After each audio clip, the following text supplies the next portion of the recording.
Just thinking. What's up, everyone? This is Isaac with Hunger Smash Fitness, coming to you once again with My Block's Strongest Man, bringing you the latest and greatest news in Strongman. We have some amazing guests today. We've got TR and Justin. Maybe Justin, you want to go first and just a little introduction about yourself, how you got into Strongman, all that sort of stuff? Sure. So I'm Justin Minning. Got into Strongman when I actually moved out to Colorado in 2013. So I moved out here, and there used to be a show every year in Parker. It's called Parker Days at their festival.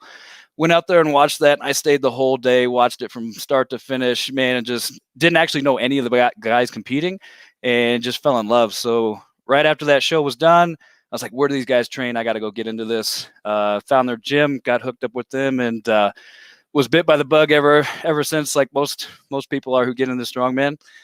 So I've been competing now for probably almost 7 years, off and on. So yeah. Awesome. Yeah, that sounds great. So then, TR, if you want to just do a little introduction about yourself, how you got to where you are today. Sure. Yeah. TR, I have been competing in Strongman for almost 5 years. I got my pro card last year as a lightweight for Strongman Corporation. I compete at Masters Nationals. Been to Nationals, I guess it would be 7 times if I include my 2 Masters Nationals. So, yeah, it's been a ton of fun. I used to CrossFit before I did Strongman, and a group of us at my old CrossFit gym wanted to try Strongman, and I was hooked, just like Justin. You know, after you do your first competition, it's like I gotta go with this. This is great. Yeah. Speaking as a guy in my 40s, Masters counts, TR. Masters counts. Masters counts a lot. Those, I'm telling you, that those are the hardest competitions. It's crazy. Those ladies are not messing around. Yeah. And Justin, the unique thing about you is, if I'm correct, you're a USS state chair. Is that right? Correct. Yes, I am the Colorado United States Strongman state chair. So how did that kind of come across your desk, that opportunity, and what are the duties of a state chair? Yeah, so that came across here just recently, this last year, in September, late in September.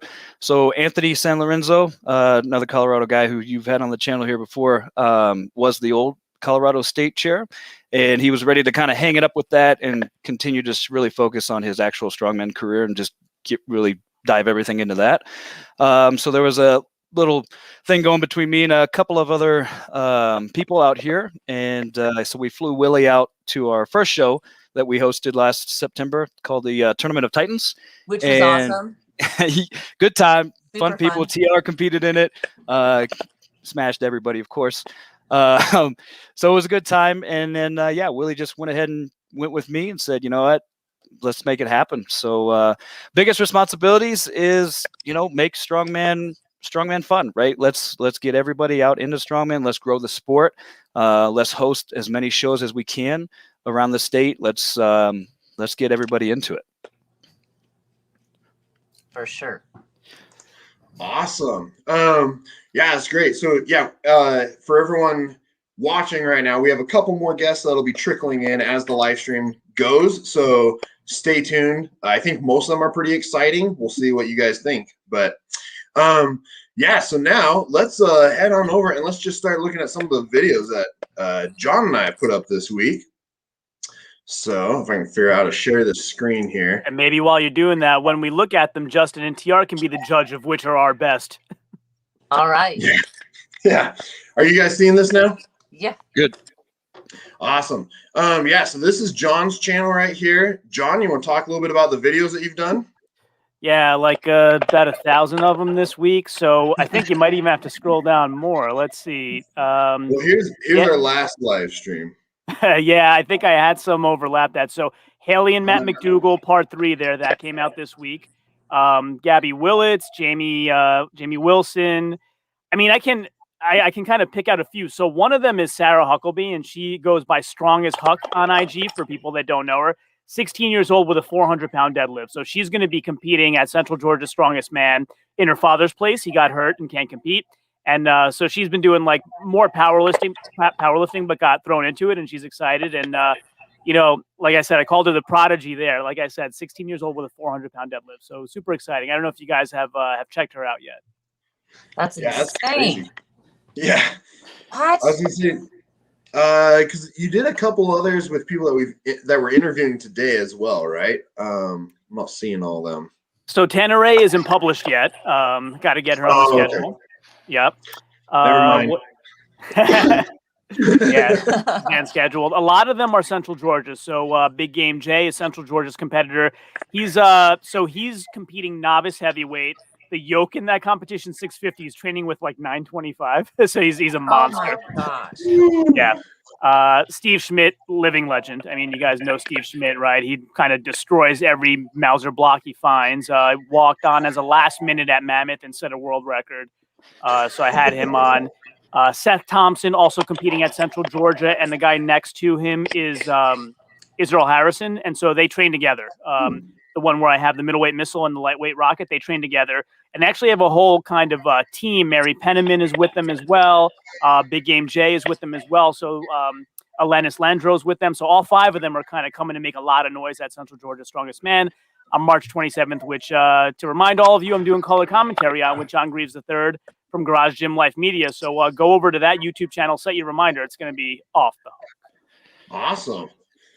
Yeah, that sounds great. So if you have not checked out my blog, Strongest Man, make sure you head over there and subscribe and watch and like all of his videos.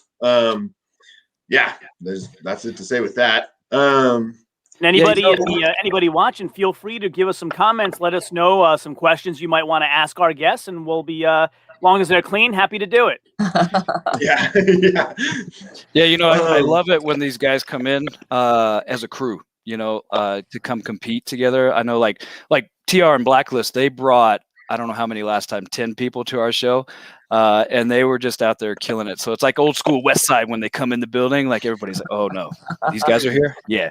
Well, same with you guys when you guys came to our show. You brought your whole crew. So it's well, I mean, fun. We're like 20 minutes apart. How can we not, right? I know, right?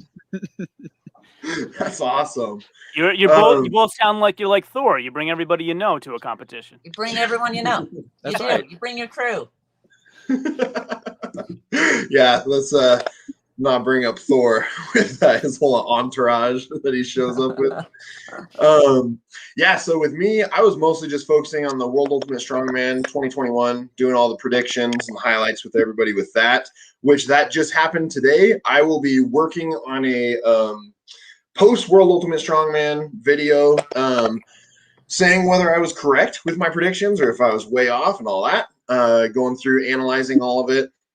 And Isaac, is that a one-day competition? Yeah, it happened today. Yep. So results are already out. Okay. It was fun one to watch. Yeah, it's very fast paced. They blazed through everything pretty quickly. There were a couple things that I wasn't. They switched during the competition, which I was a little upset with because it threw off some of the early athletes, and then they switched it like halfway through the event, and so the later ones kind of paired a little better. Yeah, like the deadlift, loading the plates and all that. Yeah. I'm gonna do a video and talk about all that as well. I haven't seen it yet, so we're saying there's been another misload for the second time since January. No, so it wasn't a misload. What they did, because they told everybody that they had to load their own plates for the event. And then the first couple athletes, they would unstrap and they'd like put a plate on one side, and then the loaders would load the plate on the other side. So the athlete was kind of running back and forth. And then after about the third or fourth athlete, the loaders just started putting all the plates on for them. So then after about third or fourth athlete, they started blazing through them way faster. And so like with some of them, with like Ivers and stuff, Ivers did really well overall.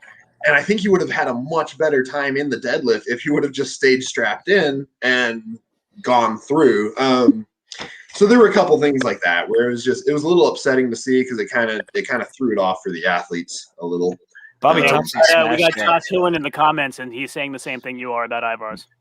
Yeah, I think with the way Ivers was looking, I honestly kind of discredited him. I thought he was going to be kind of middle of the pack, and he was blowing away events. I was like, well, I should have done a little more research and predictions on him, I guess.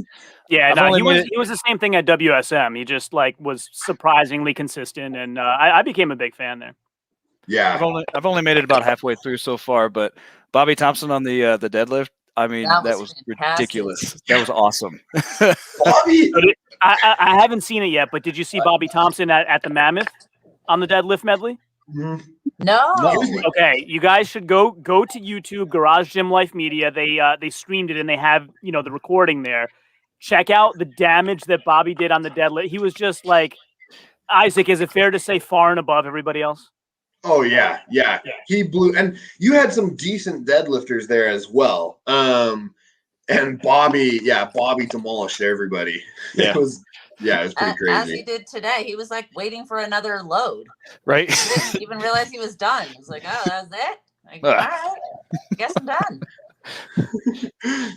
Here we go. Kim Scott says, hi, TR and Justin. Hi, It's okay.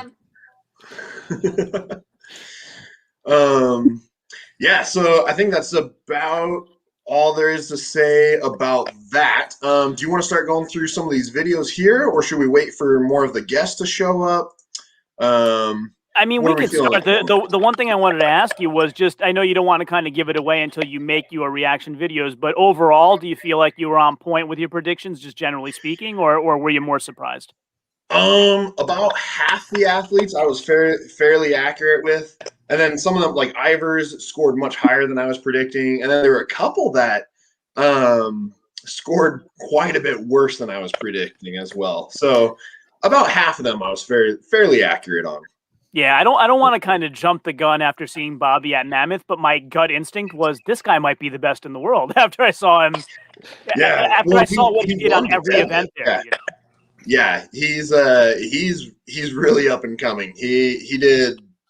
Yeah, I'll do a whole video about all that. And he had a good day. He had a very good day overall. I gotta say that mystery event with the flagpole raise was interesting. That was very interesting. Yeah. So I saw just a still photo of like Novikov off the ground. Is that what this is? Yeah, basically, yeah. Yeah, so nobody had any time to train for it. Nobody knew what it was until like the day of. So, everybody had their own little methodology for it. Yeah, so Novikov's sitting there jumping as high as he can to get some momentum going with it. Hey, man, it worked. I mean, I was impressed. He's got some hops.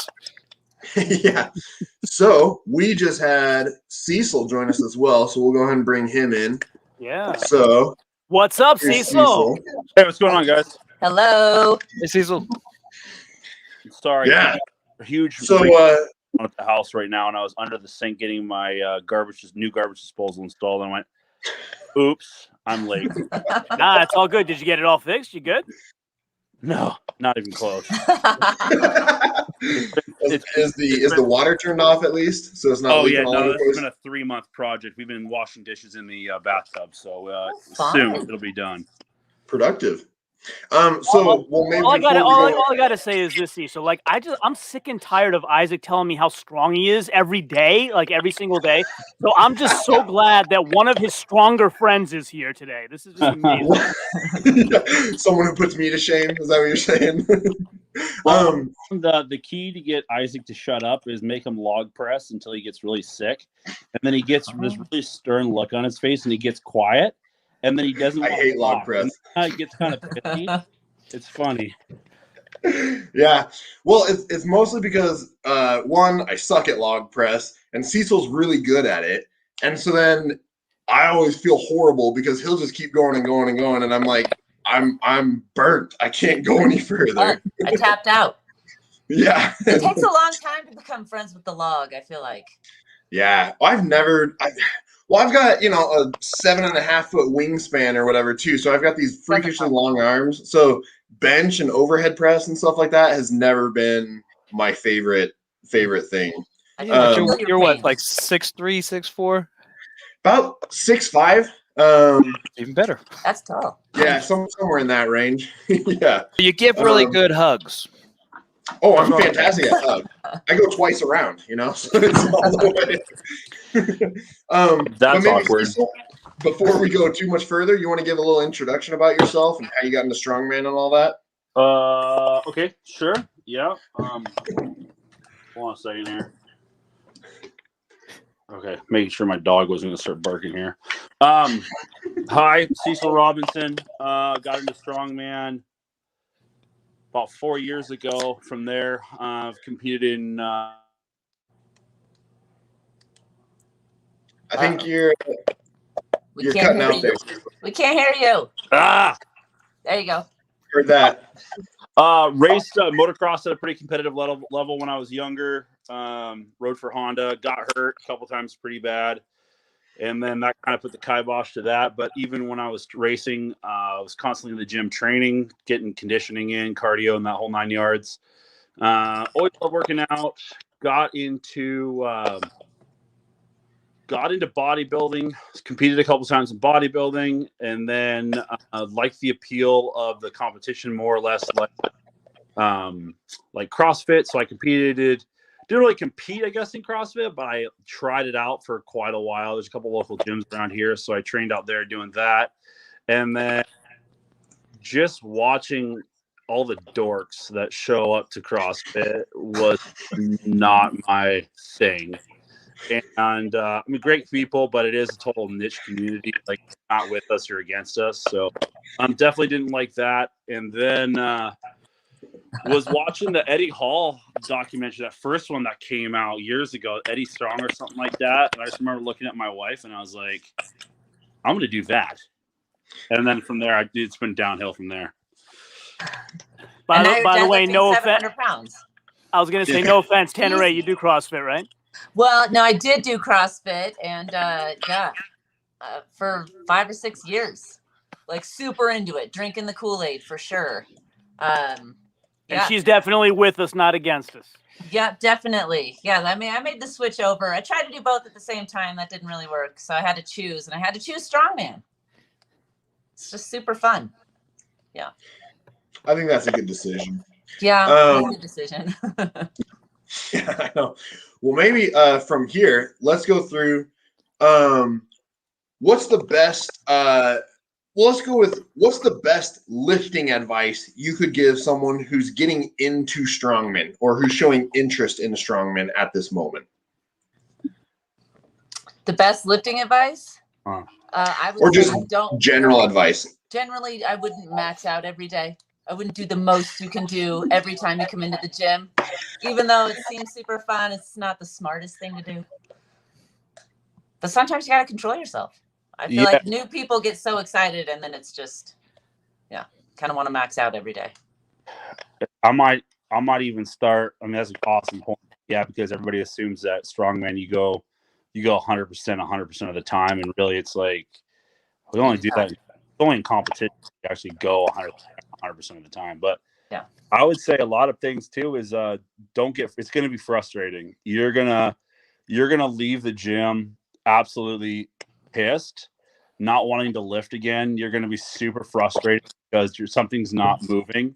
And strongman teaches, I guess I could relate it to like gymnastics. You got to learn how your body want to move for certain movements. And until you can watch other people's techniques till you're blue in the face and you've burned up a full battery on your phone or computer. But at the end of the day, you gotta just knuckle up and keep trying and training and trying and training and trying and training. And when you, like Isaac seen it, I yelled the F word and walked out, and that was the end of it for the day for me. And we just started on a workout, and I'm like, I'm done. Like, and as soon as I know when I'm frustrated, like my workouts tank. I guess my best advice is to say, like push yourself to be better, but don't expect to be better. Don't expect to be there in a year.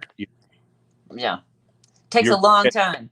Takes a long time to get comfortable with those weird implements, and you're going to get hurt along the way too. And then that's another thing. You have to get used to just kind of feeling when you're having heavy training cycles, you just kind of feel icky. And it is, you're not going to feel like you just left a resort or something like that. Your knees are going to hurt. You're always going to have something that just kind of hurts. And you got to just say, it's the sport I love to do. It's the sport I love. It's what I do. You get over it. Nut up or shut up. Yeah, I'd say to add to that, find some friends. I mean, find a crew to go lift with. This, as much as this is kind of an individual scoring sport that we're into, it is not an individual sport that we do. Strongman Saturdays or Sundays for anybody who trains on Sundays. It's a crew atmosphere, and we're all there to help everybody out. Especially, we get a lot of newcomers coming through Nick's Performance that come and train with us, and myself, brother, everybody who's there who's been a veteran will take the time out of their workout to help you out. So jump into a group. Don't be scared. We look a little bit rough on the outside, but we're all just a bunch of big-hearted teddy bears on the inside. So, we're here to help. We'll help train little techniques here and there that we see.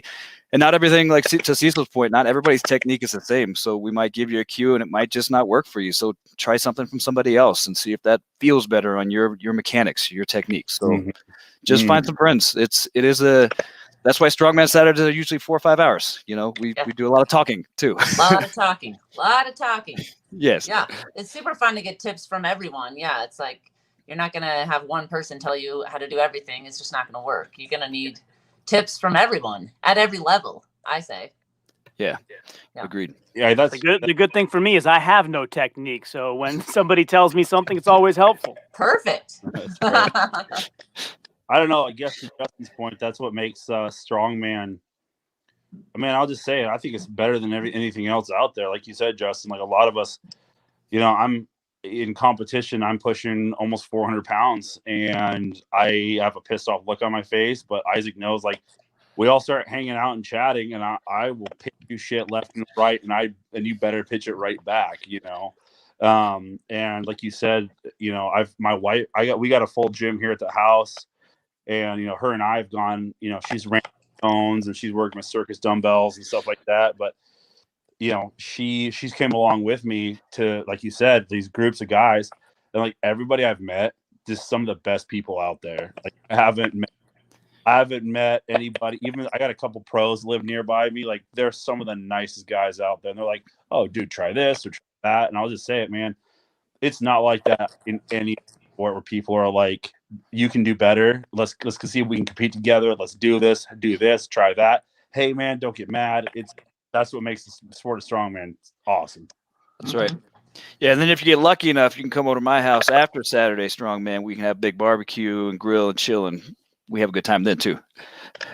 Just keep it going. Just keep it going all day. Yeah. There we go. Oh, man. Awesome. Yeah, that sounds fantastic. I was gonna say, Justin, I got to see how far you live from me. I'm in Northeast Washington, so it might be a little bit of a drive, but I could probably make it work for a We get plenty of Drive. Yeah, we get plenty of planes out here. Come on out. All righty. Well, let's start working through some of the videos before Steve gets here. Let's bring this back up. So, John, you wanted to talk about this one first? Yeah, so Sam and Jessica Fithin are both going for the circus dumbbell record at Clash on the Coast, and it's going to be 185 for the record. Current record is 180, and I think Donna Moore has it tied with, I forget who. It might even be Sam. But yeah, so they're going for the record, and I just wanted to talk about who all of you think has a better chance to break it, if either or both. What are your opinions? I'm just so excited to see two chicks. I love seeing all the ladies in Strongman breaking all these records. Yes. Hell yeah. I mean, the one caveat is Jessica's doing it on her off arm because she's got an elbow issue on her good arm. So, but it looks like her training is going well, even though it is on her, not her main arm. Yep. Yeah. So let's have a look here.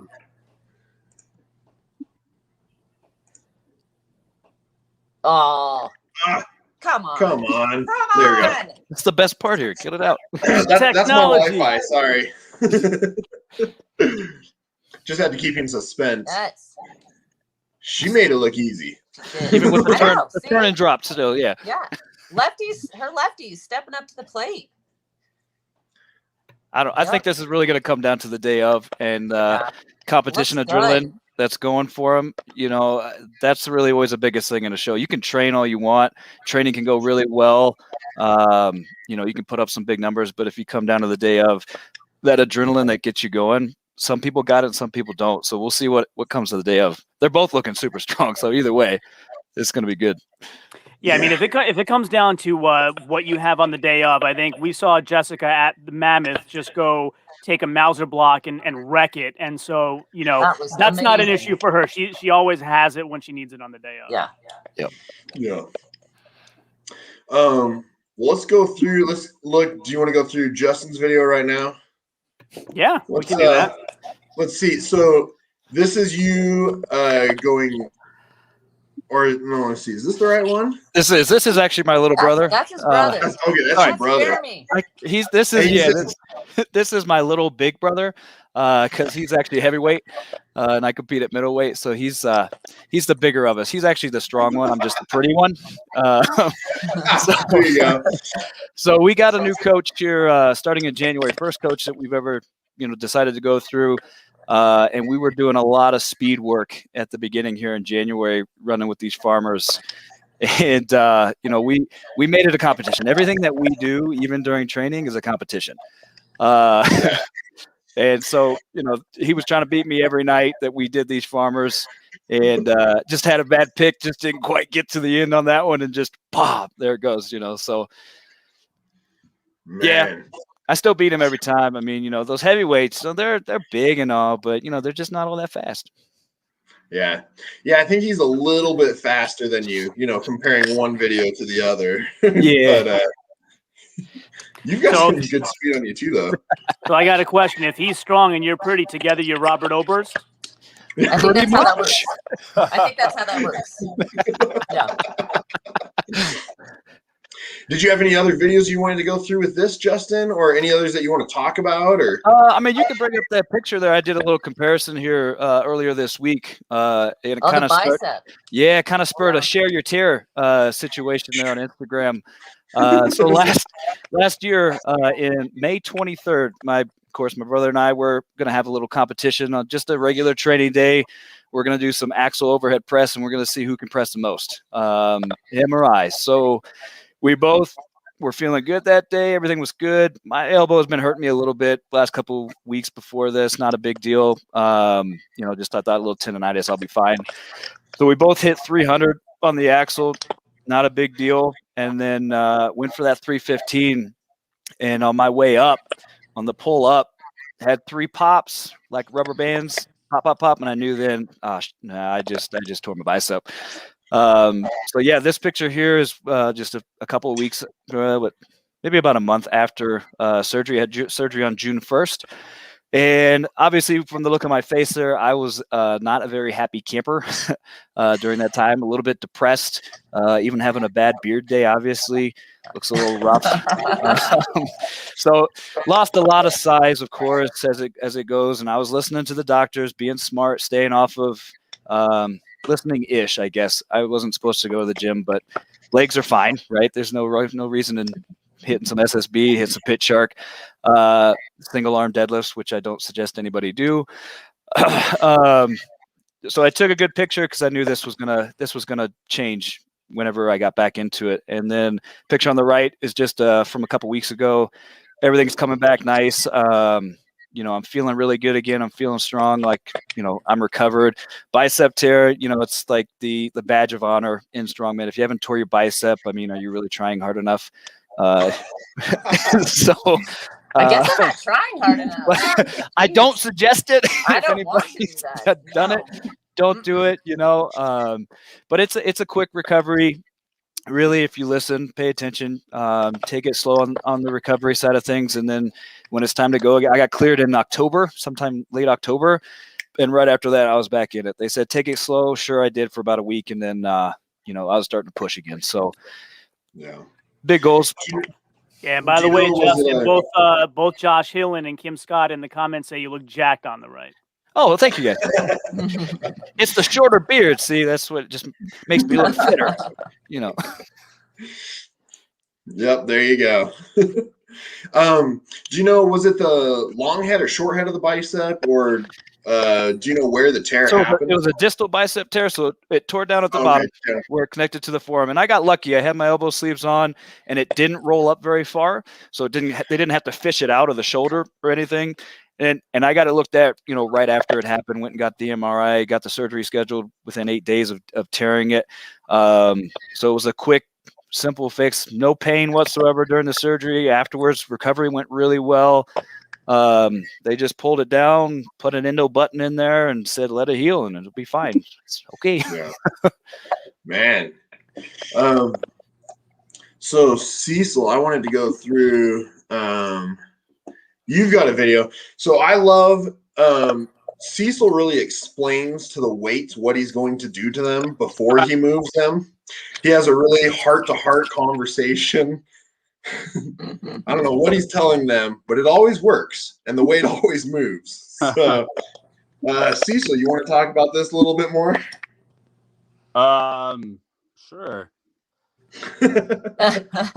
Basically, me saying to myself, "Don't fuck it up, dude." Well, you didn't. Nobody wants to post a gym fail either. So yeah. Yeah.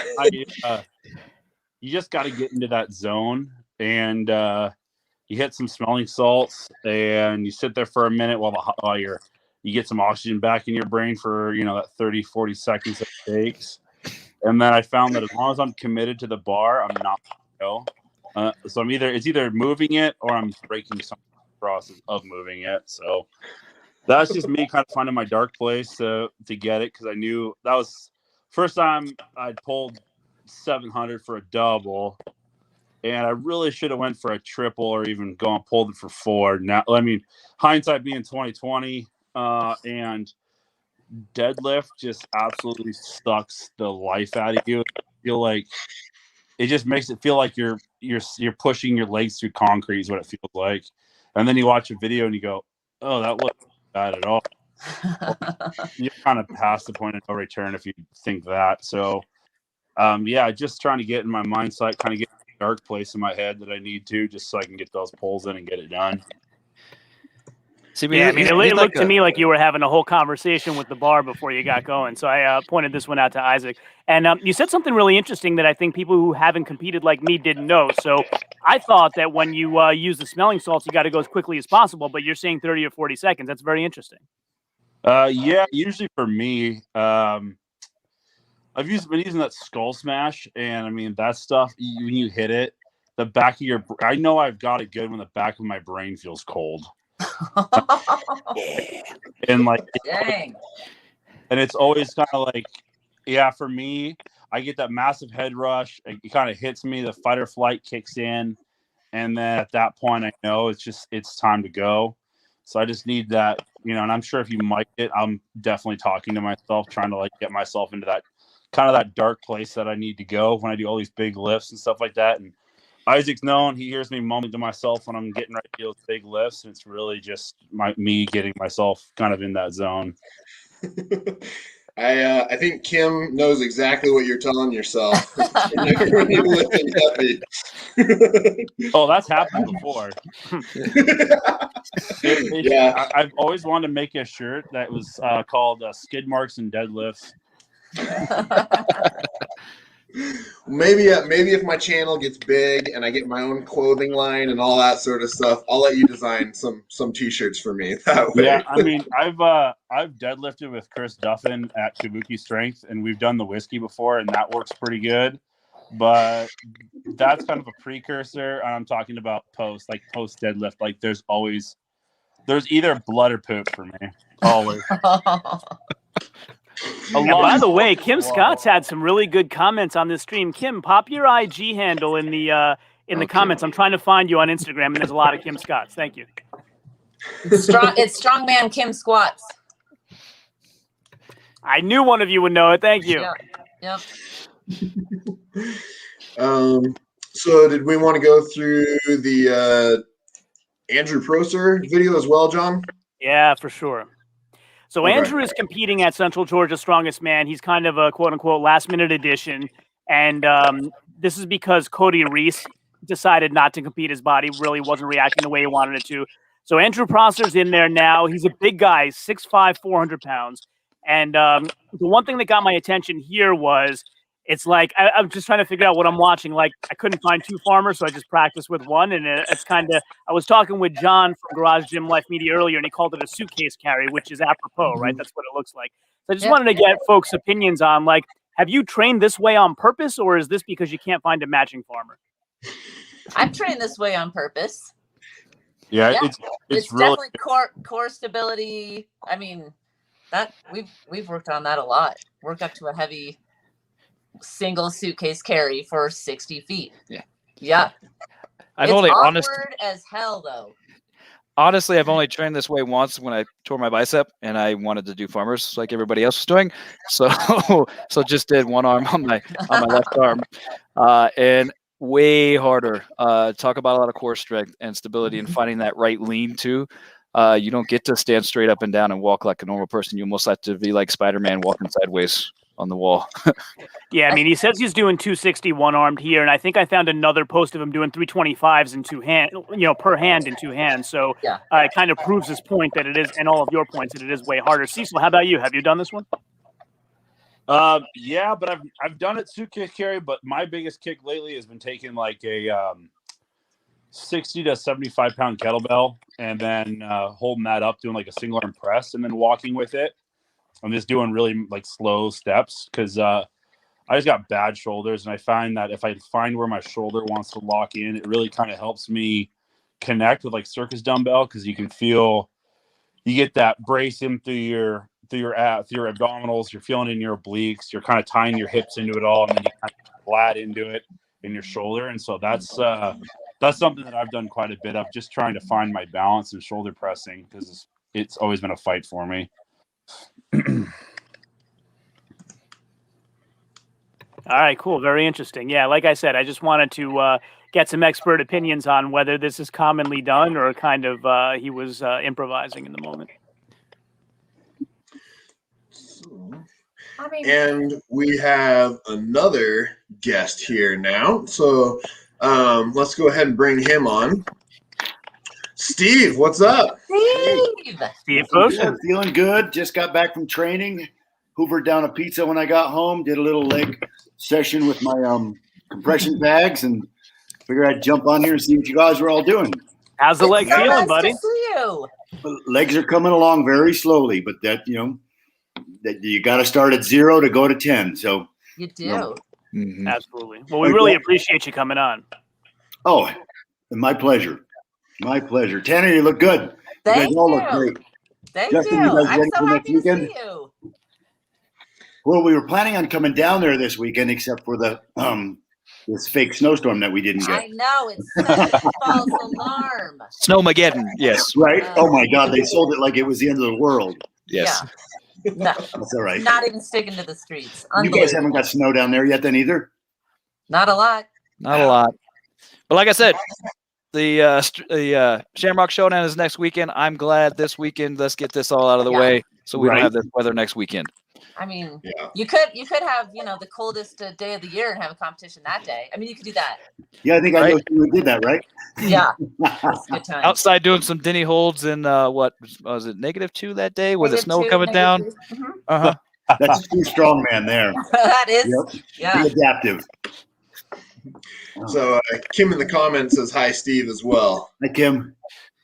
Oh, I can't wait to get back. I'm going crazy, being very limited on what I can do. Yeah. I'm also being very inventive. Yeah, you are. Yeah. So, Steve, maybe for those who don't really know you that well, you want to just talk about yourself a little bit, how you originally got into Strongman, and kind of what all is going on with your legs right now too. Oh, so. Well, I actually was looking at a picture today from 2012 was my first contest, but I opened up a gym in 2009. It was a 10-year plan when I'd finished college that I wanted to open up a gym, but it took me 20, and I paid for we played football, God, for 14 seasons, and I wanted to do something different. So we started talking to Big Stan Carradine down there in Denver, and Mike Burke, and we went down there like 2010, and I love those guys, met them, and I love the sport, and the rest was history after that, because I certainly 2010 went down, started building equipment in 2011, and competed in 2012. So it's been a minute, and it's the best sport that there is. The camaraderie, the family, the encouragement from every athlete, and you meet it wherever you go. It's absolutely amazing. Stan's awesome, by the way. I don't know. Have you seen the Garage Gym Life Media video about his garage gym? It's incredible. I haven't had a chance. I went to do it one day, and then, of course, I got distracted down the rabbit hole. You know, once you're on the internet, you get lost sometimes. But for those of you guys that don't know, I was competing at Masters Nationals in Kentucky, trying like hell to win my third title. And in the second event of the day, my quads decided to quit on me, and both quad tendons failed, one almost immediately after the other. And it's my own stupid fault. I had changed up some technique and was really slapping my feet. And the only thing I could come up with, because 2 weeks prior, I had done all of the events on a Saturday, no trouble. And then on the day of contest, for them to fail like that was pretty discouraging. And it'll take me a year and a half to get back, probably maybe a year to get back if I can compete again. We'll see what happens with the tendon and how things feel. Yeah. You'll be back. That was tough to watch, Steve. Oh, man. That was heartbreaking. Yeah. The bugger of it, I sat on the dirt that morning, and I said, if I had won that event, and I was on my way to winning that event, because I think it was on my second or third rep when my quads failed. Had I won that event, all I had to do was finish second in the other three events, and I would have won. And I was sitting in the dirt with my feet folded underneath me, and I said, damn, I guess I can't finish. Yeah. It was as we were all on the sidelines, heartbreaking. I couldn't even breathe. It was like, oh my gosh, what happened? What happened? When they popped, it sounded like a ratchet strap breaking, one right after the other. And as it turns out, one had some calcification on it, and it had been a troubled knee for years. So it was suspect at best. But being that I was in that explosive part of the eccentric movement of that, the good leg couldn't maintain that load. I mean, it was one hell of a load on that. It was heavy. Oh, they felt so light that day. It was awful, just awful. But, live and learn, and if I don't ever compete on the big stage again, I'll bring a bunch of athletes and I'll still be there. I can promise you that. We got some great up and comers coming from the Western Slope. So we'll see.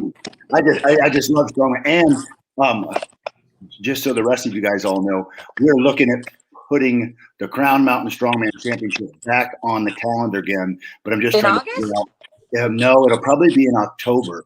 Because I have to be able to recruit enough help because I'm not sure what my capabilities will be. So my functions will be limited. But you guys also have nationals that same month. True. So we're trying to figure out whether it's late September, late October, because it's just beautiful up here until probably Thanksgiving, hit or miss, because we get snow at Halloween. So it's hard to say. So that'll be a good event. Yeah, you put on a good event, that's for sure. It'll be back. Okay, good. We absolutely love it. And right now, I have to tell you guys, this is my newest venture since I can't compete in Strongman.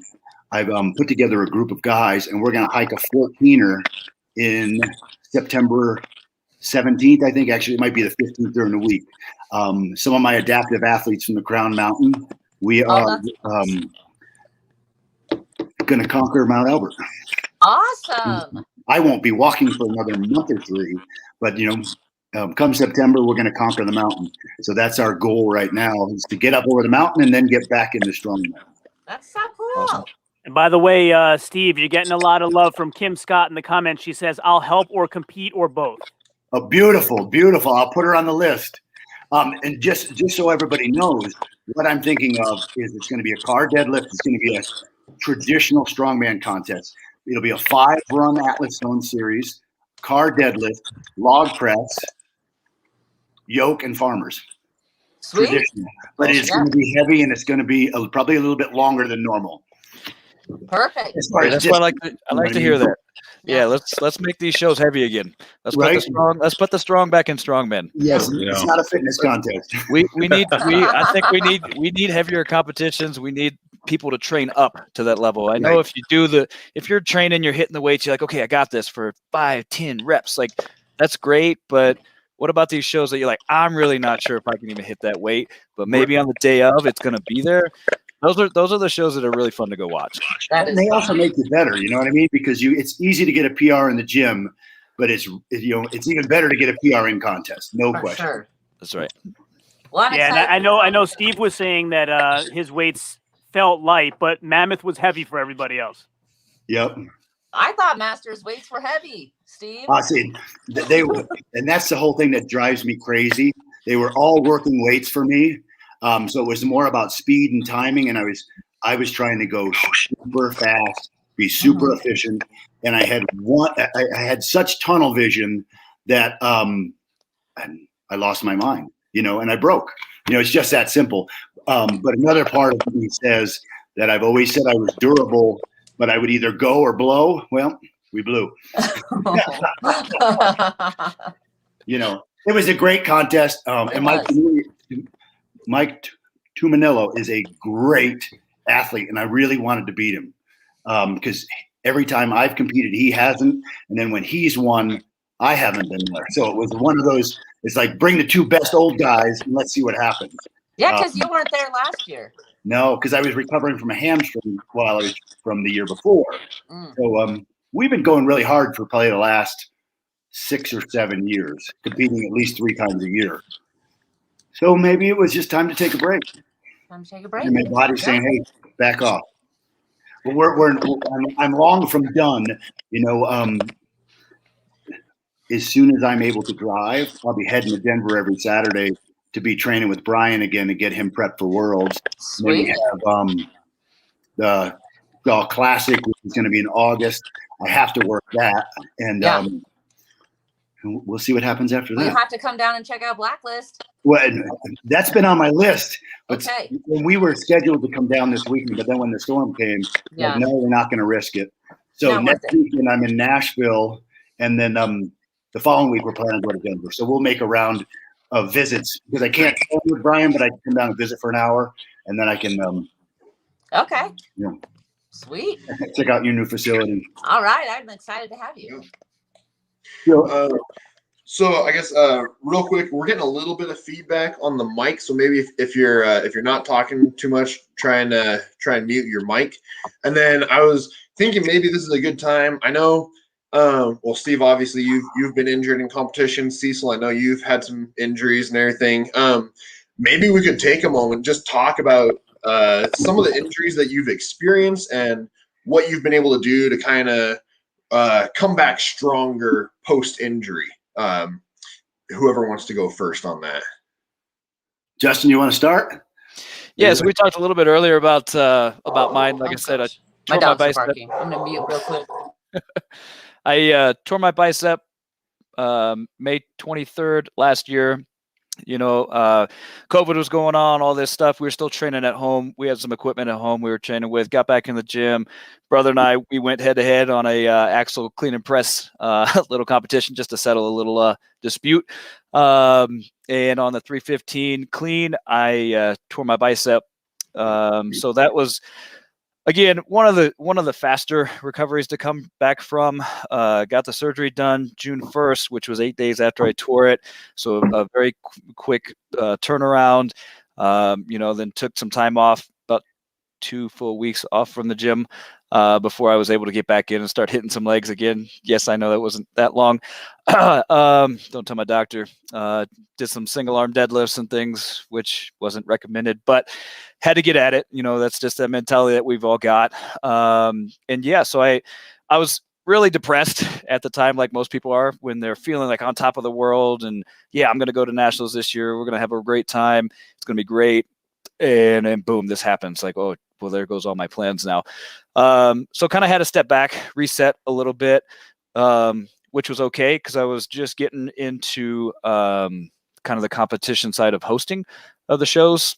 We actually had planned on doing Tournament of Titans in April. Well, everything was still shut down for COVID, so we actually had to push it to September of last year. So gave me a little more prep time on that, and just getting back into the gym. The biggest thing to me was the people that I surrounded myself with, just keeping me going. You know, I would show up to the gym.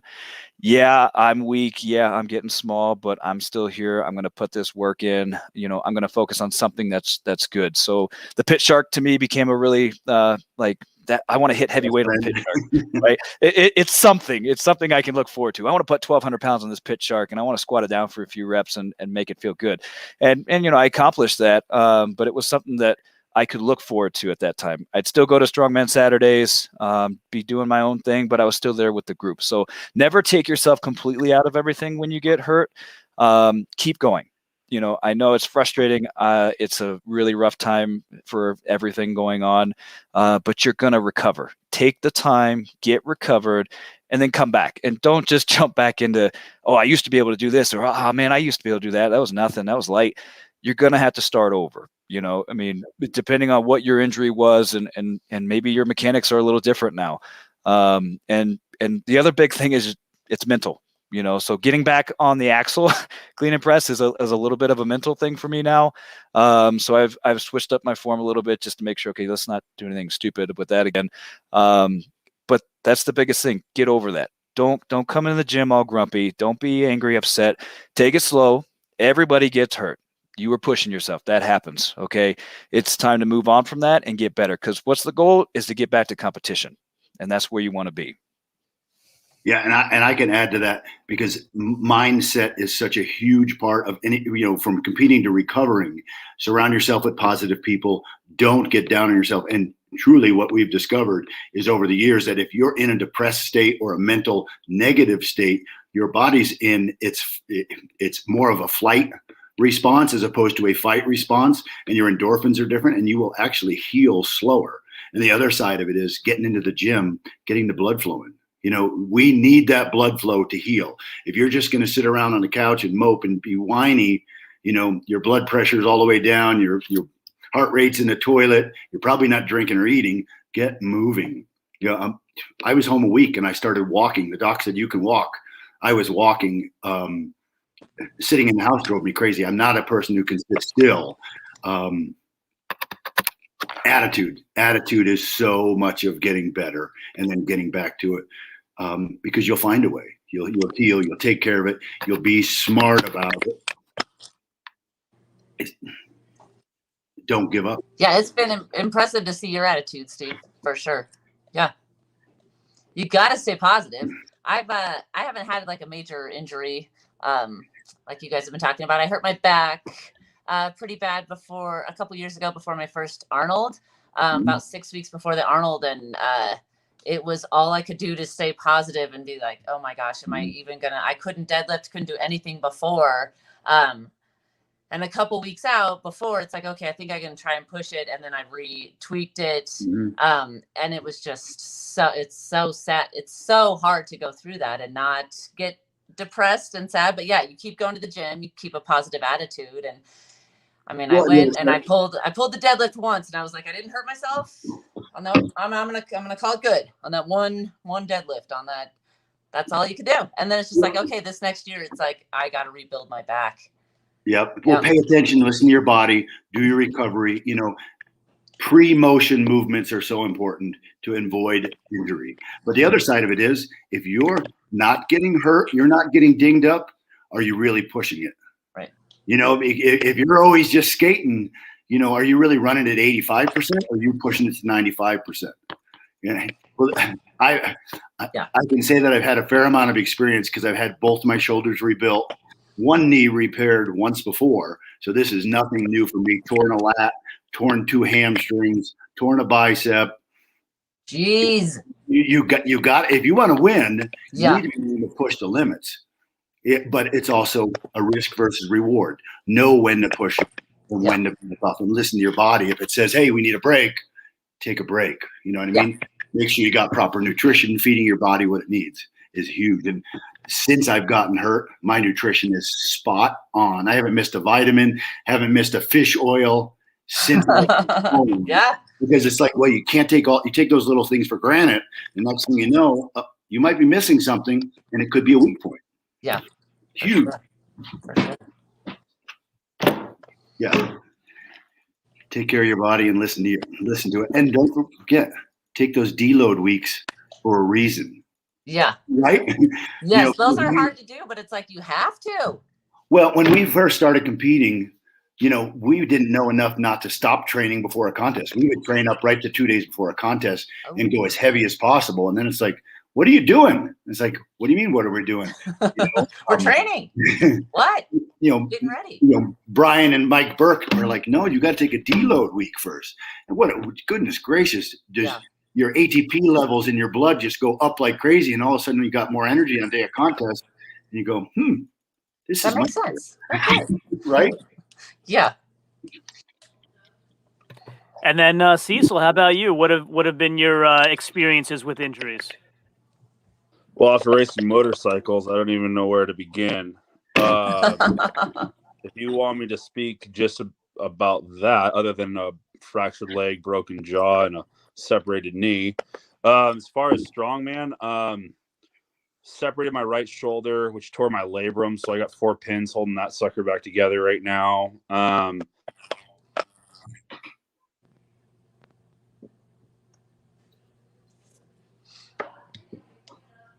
Uh-oh. I think Did he stop? Freeze. Yep. Frozen. Oh no. Oh, I think his Wi-Fi cut out there or something. must be that snowstorm. We actually, and I look out the window now, it's finally snowing. Is it? It's not snowing down here anymore. Finally snowing here. Maybe it's coming this way. Justin, how many guys do you guys have signed up for next week? I'm full up. I've got 60 competitors, and I've got a wait list of about 15 people trying to still get into the show. I wish I had a bigger venue, honestly. Something like Parker Days used to be, where you had that wide open space. We just don't have that just yet. But I'm always looking to grow the show, of course. So, and I've got about 18 helpers coming out to keep things moving. Fantastic. As anybody who's ever ran a show or competed at a show, you don't want to have a 10-hour day. It's a lot. So getting multiple lanes set up, getting a lot of helpers going, that's the biggest thing about keeping a show moving, because the crowds there, they don't want to sit and watch the same thing being done for 8 to 10 hours a day, right? You got your parents showing up, mom, your dad, whatever, your brother, sister, wife.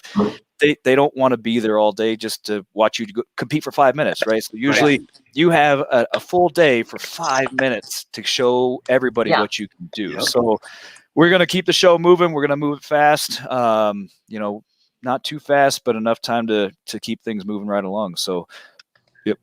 You guys going to have all events out in the parking lot there at Nick's, or is some of it going to be inside? Some is going to be inside. So we've got the Max Log, which will be setting some new USS Colorado state records.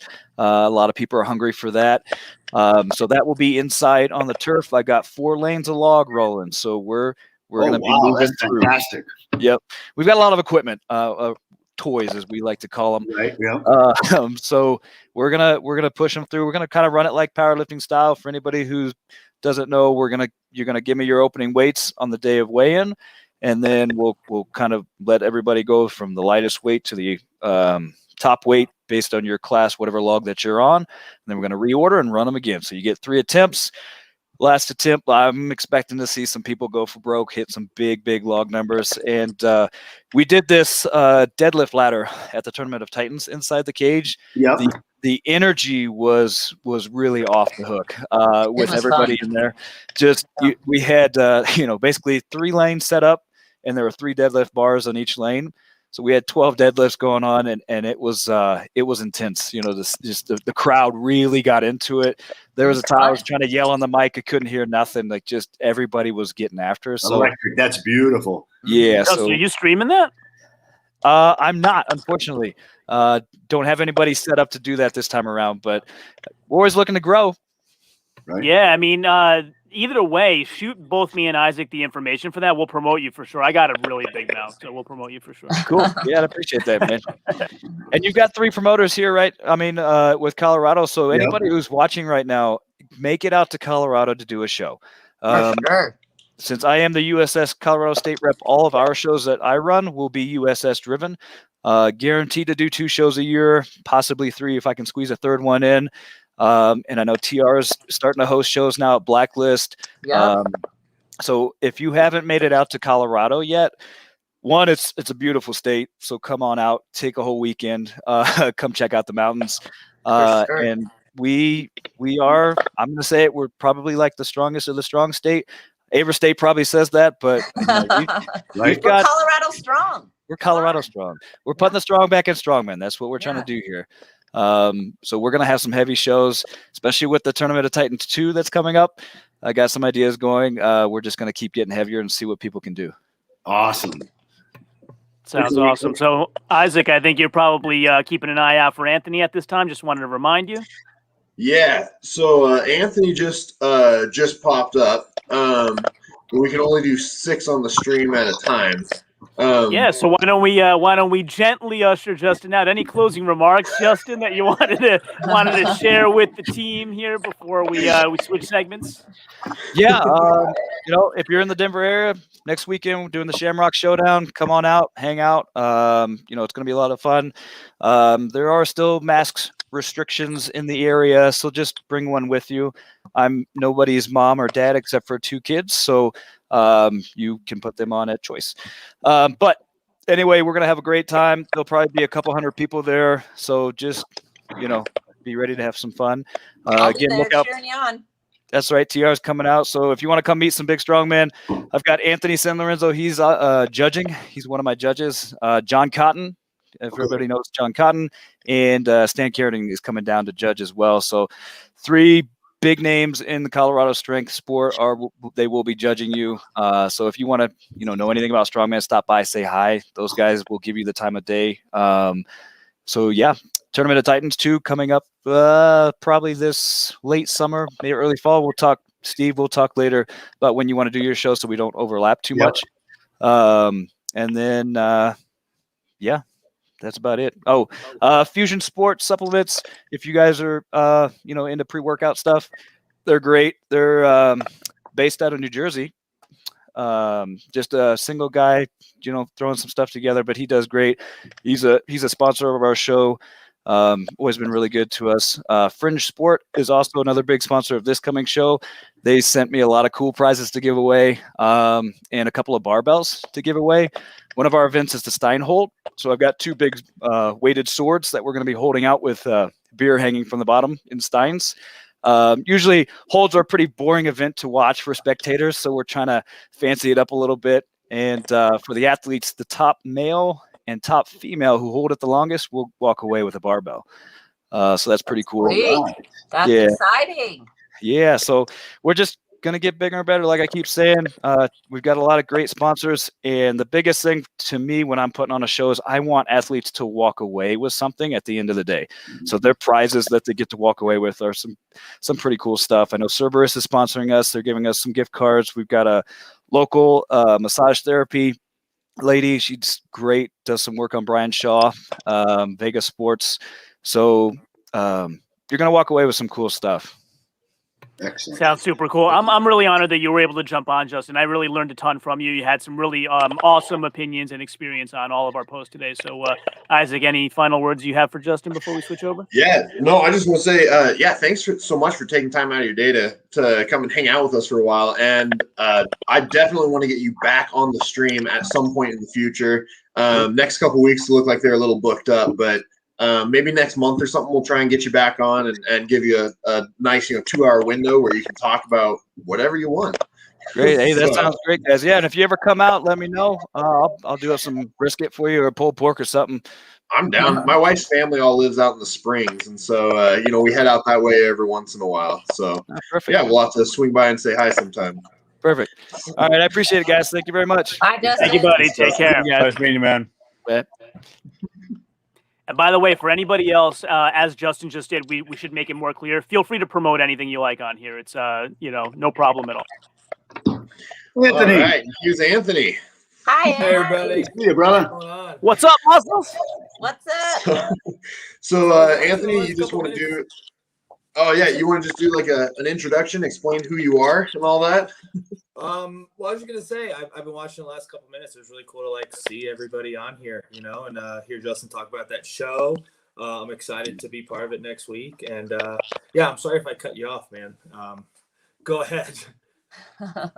Congratulations on that dumbbell PR last weekend. That was very, very nice. Oh, thank you, thank you. Very nice. Pretty impressive. Thanks.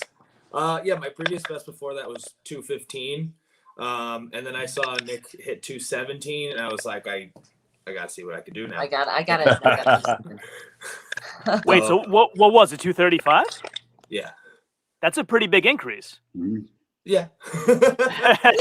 Very nice. This guy doesn't mess around. I tell everybody, like, I get good lifting advice from every strongman and strongwoman I talk to, but Anthony's was the best, where he taught me how to do circus the proper way with the hip shift. So props to Anthony, Muscles Marinara, for the best lifting advice from any strongman.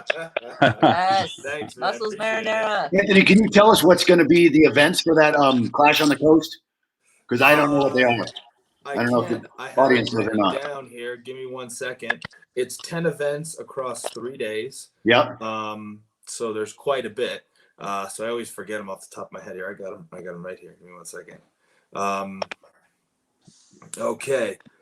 We're doing like a overhead medley. 1 rep on the log, 1 rep on a Mauser block, and then the Thomas Inch dumbbell for reps away. So that the dumbbell is max reps, just 1 on the block and 1 on the log. Yep. To get to the dumbbell. And then we got a duck walk farmers medley, like a carry medley, sandbag carry, and chain drag. Which he's very fast at. I just watched him doing Yeah, it. I thought I saw you do that today. It looked Very good. impressive. Yeah, I was doing that yesterday. Yeah, I've been working on it. It's been getting better. That duck walk is rough, man. But you look cool. But you look cool. So, Nobody looks cool doing a duck walk.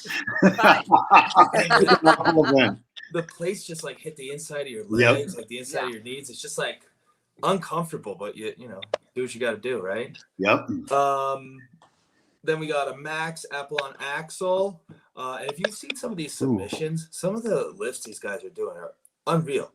I'm so impressed. I mean, we're seeing guys do like 375, 350 plus is the norm now. It's. Yep. Well, you might see a new record after this. I can almost guarantee we'd see a new record. Did you see Nick Camby? I did not. He was hanging out with Johnny and those guys in Jersey. They were testing equipment for this, and he hit a 413 axle in the gym. wow. I'm really That's impressed. insane. Yeah, it was cool. It was cool. So what else we got here? I got the rest of the event. And by the way, for folks that don't know, we're talking about middleweights, right? Yes. Correct. Yes. 105. Yep. Correct. For anybody in the audience that doesn't know, we're talking about 105 kilogram middleweights. We have a single finger, a basket squat, a car walk, and stones. And then they are doing those record attempts, right? The log press record attempt. I think they're doing a block too for the women, or I'm not 100% sure. But that's all the Circus information. dumbbell. Circus dumbbell too. Well, have you guys been able to improvise a way to train the car walk, like tying straps onto a frame to carry? Because it's so much different. I've just been training with the yoke, but that's a great idea. Take a frame and put some big old straps on it and throw those over your shoulders, because the movement is so much different. It's a whole new animal. Yeah. Oh, we'll have to do that. Yeah. We've got a frame. That's what you We've need. got straps. Frame and 3-inch straps. Yep. Okay. Okay. Maybe a clevis or two, something like that. I've been training like a low pick yoke. So, you have more clearance off the floor, so the yoke will kind of swing a little bit more and you'll have that instability. But I haven't done the frame with the straps. That's a great idea. Right. Well, in Johnny's car walk, you got those straps they're long straps. So that thing wanders like a monster. Okay. So you want to get used to that, because it's going to and start doing weighted planks. Yeah. You'll be very happy with weighted planks. to make Sure. that exercise a little bit more friendly than it would be normally. Sure. I'll do all the Nobody weighted hates planks. those, but I'll tell you what, those are the number one core builder for yoke. Sure. They made mine go from where 400 was comfortable to where 600 is a piece of cake. Okay. I definitely have been doing planks. I've been doing a lot of Copenhagen planks recently as well. Yeah. But yeah, we got to throw some more weight on there. You know, I'll do weighted planks not as often, but I do a lot of body weight planks. So. Yeah. Good. A couple of guys at Blacklist have been like throwing a sandbag on their back and just like seeing how long they could go. Yeah. That's what I've been doing. You got to jump in there with me. That man. sounds kind of. It's like, let's give it a go. I know. We'll do it. We'll do it. Is this like a 300-pound sandbag, or are you talking, like a The last 50? one I did was a 180. Ryan Stewart did a 200. Right? I know. Yeah. Yeah, I know. He's trying to one-up me. Yeah. Ryan Stewart, coming for you. Mm-hmm. By the way, Kim Scott in the comments says 105s need love too. So, Anthony, you mentioned Nick Camby. Who else? And I know you kind of root for all these guys. Who else are you competing against? Oh, man. Well, they finally released everybody, right? Nick Camby, Anthony Deal. Shit, man. There's so many people. You caught me off guard that one. Darren's coming down to 105 too, right? Yeah, Darren's gonna be out there. Yeah. Tyler Young, Mike Gonzalez just got invited. He's a 200 guy. He's gonna come up and do it. Rich Mosengemba, who placed third and also got his pro card at Nationals this past year. Justin Lloyd. Man, there's a lot of guys. There's a lot of guys. I think there's about 30. So check the website. There's more information on there. Ryan Stewart's in the comments. So, TR, he says that you and Kim showed him how to do sandbag planks.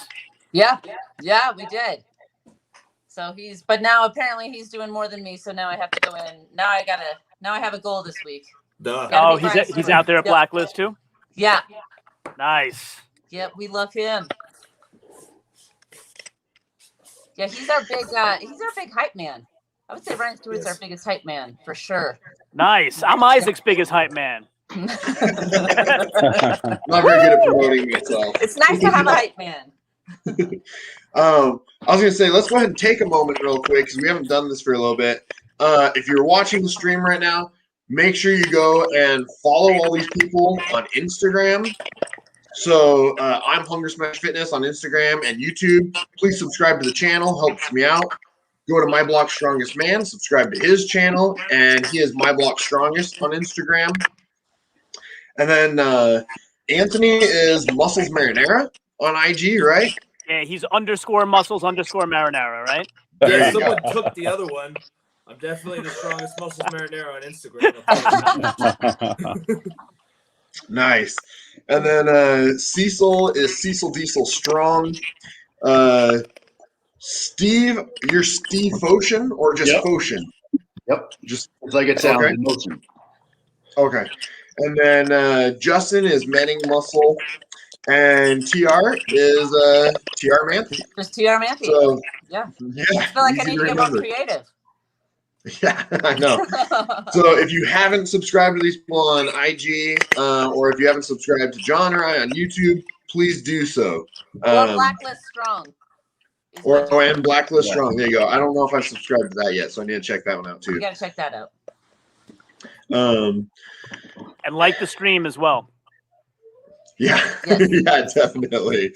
Or dislike. If we're not talking about anything that you're appreciating, you can dislike it as well. But there's this guy, Caleb Nash Teamster, I watch on YouTube. He goes, if you like what we did, like. If you didn't like it, like us anyway. There you go. Like it. So anyone else have any upcoming competitions, other ones that we've already talked about? Cecil, do you have anything coming up or anything like that? Right now, no. Washington's still pretty much locked down due to COVID, as you know, and had to take a step back from training the last few months, trying to get the house done for the wife so she can have her big, beautiful kitchen that she wanted. So kind of had to take a step back, had a couple nagging injuries, IT band, and a patella tendon that was just kind of giving me some issues. So I just kind of took the last few months, just took a step back, just been working on the house really. That's been kind of the key. So I think as it looks right now, I think 2021 is pretty much shot for me. I'm talking to a couple new coaches right now, so definitely going to use 2021 as my big step into 2022 and probably hit at least 3 shows in 2022. So right now, nah. Nice. Yeah. How's I your know. knee coming? Is it healing up? Your What's patella, you have patella tendonitis? Is that what you were fighting? Yeah, it was really bad. And I had it in both knees there for a while. Went to physical therapy. That seemed to take the edge off of it. And then for anytime I had some tendonitis in my IT band, Yeah. they just really like rest, just some good rest. You know, take a couple of weeks off. The problem with me for my job is I'm on the road sales, so I'm sitting in my truck a lot. So that's sitting their foot in the pedal, that just specific angle, man, it just pisses my patellas off. So I've caught myself having to drive for like an hour, get up, walk, go pull over, go for a walk, stretch, do a couple air squats, get the blood flowing. So that's kind of been the MO lately, but I'm feeling 100% now. Got the home gym here, and I'm starting to get back out at training grounds in Bellingham. So we'll be back at it here soon. Have you got a Theragun? Yeah, I do. Because, man, I'll tell you what, it has been a lifesaver for me. When I first got hurt and got home, I had restless leg syndrome like a mother. Right. And with the Theragun Pro, you get that soft tip. I was able to go to the bottom of my feet because also my T-bands were killing me too because they were so tight and being bound up. Okay. Soft tip on the Theragun relieved a ton of that. Okay, that's good to know. That one in your truck, keep it with you. You know what I mean? Yeah. The other thing, I was in a car accident. Last week, 2 weeks ago now. Somebody ran into I was sitting at an intersection and somebody slammed right into the back of me. They were doing between 25 and 30 miles an hour. But then I thought I was fine, and then this whole last week I've been a mess. My neck's been killing me. The whiplash. Yeah, pressure behind my eyes, my hips. So, good thing is, hey, it's on their insurance. So I'll be doing trying to get in lots of chiro and getting the massage for right now. Probably a month of that. So I'll keep moving. I mean, back to your point, Steve, man, you can't, even though you have these injuries, man, you got to keep moving. Yep. So even if it is just, get in the treadmill, get it in, you grab some dumbbells and move just for a little bit. That seems to be the best. Like you said, hands down, the best recovery. Get that nutrition flowing through your body. Yep. The body's made to move. It wants to move. 100%. And Cecil, because you tore, it was your left quad tendon like a year and a half, 2 years ago, something like that now? No, I ruptured my vastus medialis. So, yeah. Yeah, and the stupid thing exploded in my leg, and then the doctor told me there's nothing they can do about it. So you tore the muscle, not the tendon then? Like correct. The muscle tendon is junction or something like that? Correct. Yeah, it was almost a complete tear. So that was, I was out for – it sucks. I guess, I jumped – to your point too, Steve, like you're saying, you got to take that time. The doctor told me 12 weeks, and so I was rehabbing it, and 12 weeks came around, and then – shoulder pressing one day, I threw the 150s over my head and was repping them out, no problem. And one slipped and it came down, it smacked my quad, and I retore it. Oh, come on. So, yeah, and it's weird. That tear is weird. It feels like a cramp. You know when you get those cramps in your legs and you kind of stretch it out, and you're like, all right, I'm feeling, and it's kind of bothers you.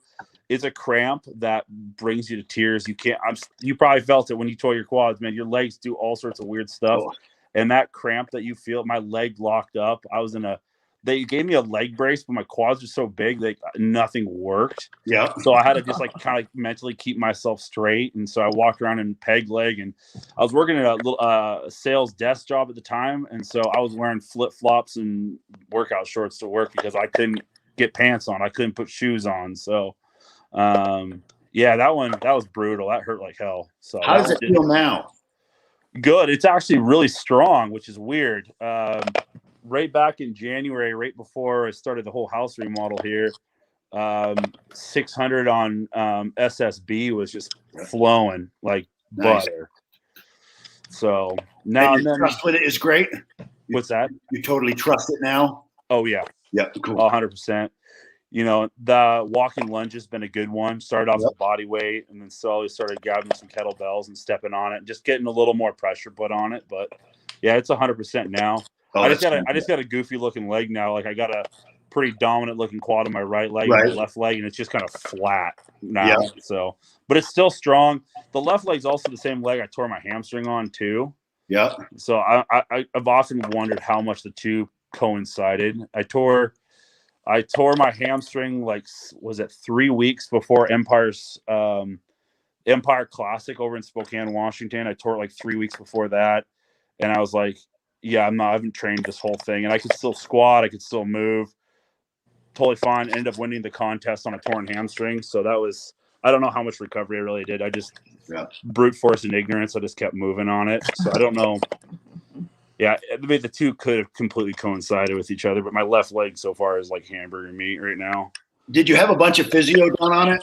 And the reason I ask is because, having torn a fair amount of muscles, typically muscle fibers go like this, but when they heal, they go like this in all different directions, so they don't slide like they used to. Yeah. And every time I've gotten something tore, I've always made sure that we break up that scar tissue so everybody slides this way. And that's a really huge factor as far as coming back stronger and healthier and not re-tearing, because when they heal like this, they're not nearly as strong as when they heal like this. 100%. I've been doing. I got a really great chiropractor out here. It's Empowered Care Chiropractic. He does, and he was a national level bodybuilder. I think Isaac. Did you ever go see Frank the Tank at Empowered? Nope.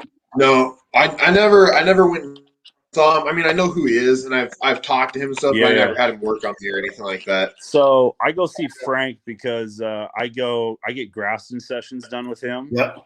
And I was having the biggest thing he's grasped in a living hell out of my legs over the years. I go and see him like once. I kind of got two chiropractors. I got one guy that uses the high-low drop table technique, which works really good for my body. And then I go and see Frank, and he's more of the contortionist, kind of crack back, adjust.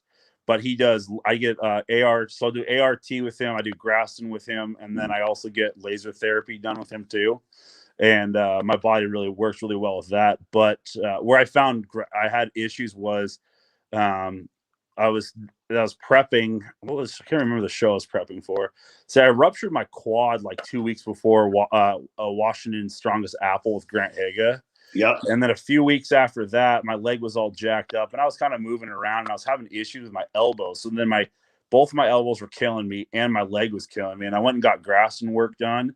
And he basically kind of did like an overhead tricep extension on me. Yep. And then he just started working it, and it literally sounded like gravel popping in there. And he just kept working it and working it and working it and working it. And, I'm red in the face, sweating profusely. And I get done with that session, and all of a sudden, no pain. Like my triceps felt like butter. And then, of course, you get the gnarliest bruises after that, too. I mean, my whole arm was like black and blue for probably about a week and a half.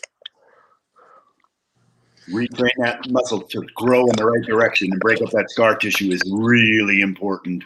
It's huge. I don't know if anybody else does Graston work, but it'll be the like 10 to 15 minutes of just absolute hell.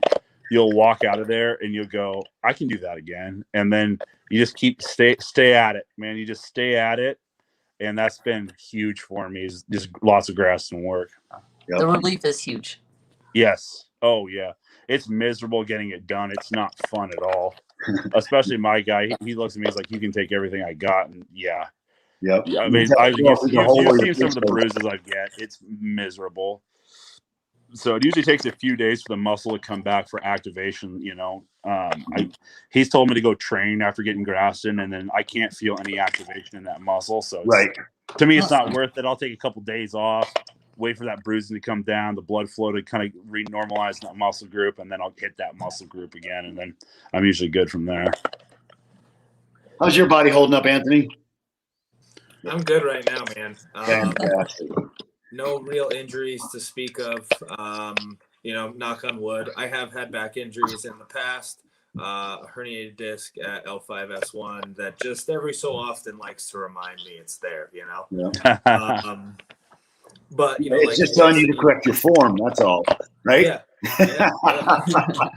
It says, hey, you've broken your form. Get back. Yeah. I could tell too. When the form is good, it doesn't hurt at all. But that's amazing. If it's maybe something real heavy that I kind of go out of form, I feel it the next day for sure. But just keeping that posterior chain strong, Steve, like you were saying, just keep it moving. I have a home gym. The one big piece of equipment I have is a reverse hyper. I just feel like it's so important to have something like that. I use it as much as I possibly can. Just keeping that, like I said, keeping that back mobile.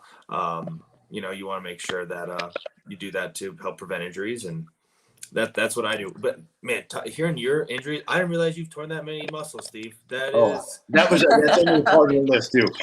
Oh, man, you never cease to impress me ever. Oh man, I've torn my adductor. That's really it. I did that on a stone at USS Nationals 2018. That sucked. You can hear it in the video too. I'm picking up the stone, and you hear like a pop, pop, and then I fall over. Oh, You say so I got adductor? Oh, I was gonna say adductor or abductor. Adductor. Adductor. Okay. You did it on a deadlift, or what did you do it on? Atlas stone. Oh yeah, for sure. Yep. It was the last stone of the competition too. Yep. And it's always the last stone. It's always the last one. It's always the last stone. Well, I'll throw this out there. Has anybody? I've got a couple trainers out of the gym that I train out at, and I love reverse hyper, but they always bug me and ask me why I do reverse hyper so much, and they keep telling me that I'm going to get a weaker lower back because I'm getting too mobile. Anthony, what's your opinion on that? Or Steve, like, what do you? I've never heard of that, and it sounded like kind of nonsense, but I've had two people come up to me and tell me that, and it just seems like a weird. And I don't get many people that even know what reverse hyper is. So actually, to be in a group here that people know what you're talking about when you say reverse hyper. Has anybody heard that before? That's why the reverse hyper was invented. That's what I tell them. Back injury. I would strongly disagree with that person. I would ask them where they came up with that theory from. Yeah. I love it. It's awesome. It's helped my stones like you wouldn't believe. Oh yeah. Yep. Oh yeah.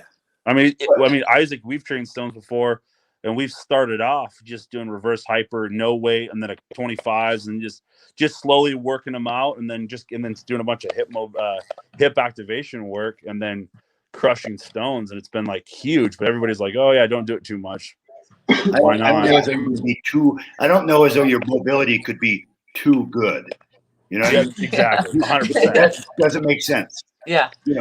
And I can tell you, I've subluxed my SI joint, which means that my sacroiliac blew apart, rolled forward in a squat one time, and that was awful painful and doesn't give me any trouble anymore. And that's because I used to squat feet close together, ass to the grass, and I dropped it into the bucket one time too fast and literally subluxed my SI joint. And you want to talk about pain. Oh, yeah. I was carried to the hospital at that time too. Just the SI is not really designed to move after about 30 years old or so. With women, it's a little bit longer, but SI is not designed to move. I was going to say with reverse hyper though, because I mean it's the difference between like an open chain movement and a closed chain movement. I mean they both have their purpose and intention, and so I mean it's doing the same thing as like a glute ham raise or something like that.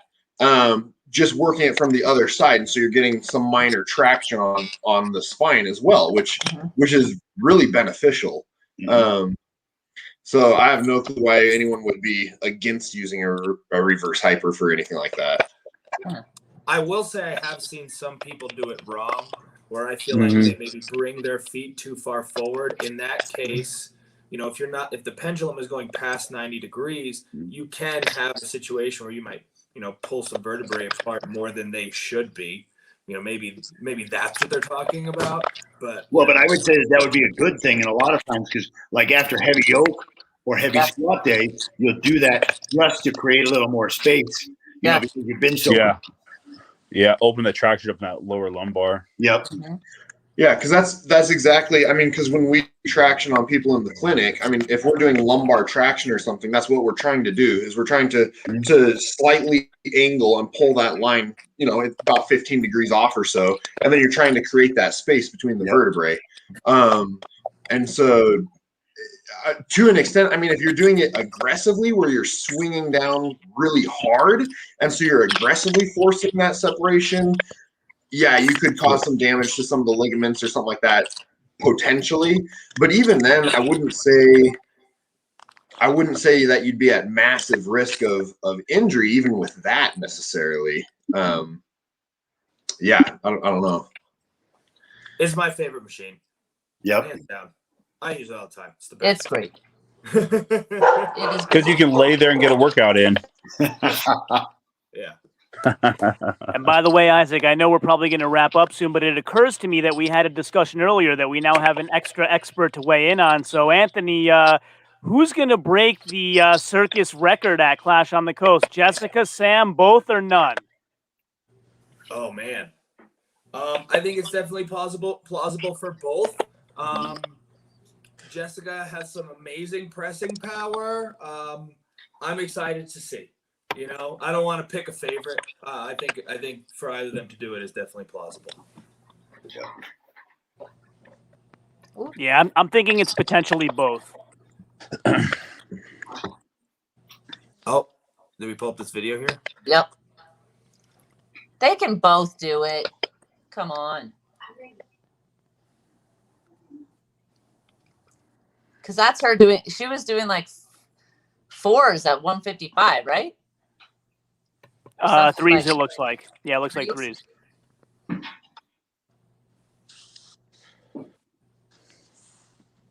So easy. Yeah. So easy. Let me No let's see. problem. Let's pull up Jessica Fitham as well, so we can do the comparison again. How much is this here? She doesn't say. I don't think. Never listed. Yeah, and this one she's making the point that she has the crash pad behind her, so she's invented a new movement.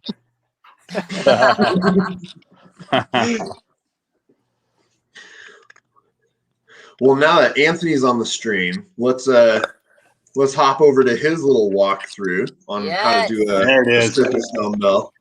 Yeah, I was hoping we'd look at this one. Yeah. I wanted to wait till he was on the stream. There we go. Yes.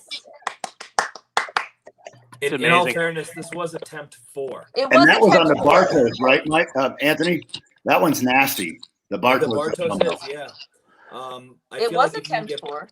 if you can get good with the Bartos, though, I feel like other stuff or other dumbbells tend to be a little bit easier. It's just, Absolutely. I will 100%. I got a Bartos one too, and that thing has driven me freaking nuts trying to find just the right spot where it needs to ride through the dip. Yep.